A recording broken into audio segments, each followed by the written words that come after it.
ভারতে বসে রাজনীতিতে ফেরার ছক কষছেন আওয়ামী লীগ।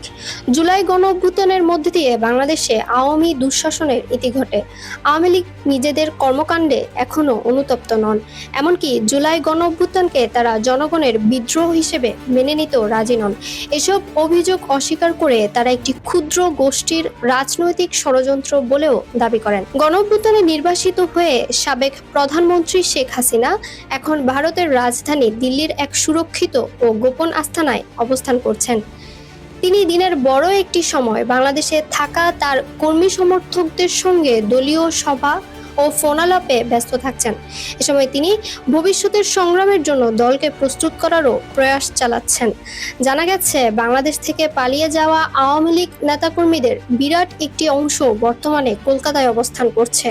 তাদের সঙ্গে নিয়মিত যোগাযোগ রেখেছেন শেখ হাসিনা। আগামীর বাংলাদেশের রাজনীতিতে ফেরার জন্য তাদের নিয়ে নতুন ছক কষছেন তিনি। দলীয় কৌশল নির্ধারণের জন্য ইতোমধ্যে সাবেক সংসদ সদস্য, মন্ত্রিসভার সদস্য সহ দলের জ্যেষ্ঠ নেতাদের নিয়মিত কলকাতা থেকে দিল্লি ডেকে পাঠাচ্ছেন। আওয়ামী লীগের পরিকল্পনা নির্ভর করছে আসন্ন নির্বাচনের উপর। তারা মনে করছেন এই নির্বাচন দেশে কোনো স্থিতিশীলতা বা শান্তি বয়ে আনবে না, মানুষ আবার আওয়ামী লীগের দিকেই মুখ করবে। তাই তারা নিজেদের কর্মীদের নির্বাচন বর্জনের নির্দেশ দিচ্ছেন। তবে নির্বাচনের আগে দেশে ফেরার চিন্তা করছেন না আওয়ামী লীগের এসব নেতাকর্মী।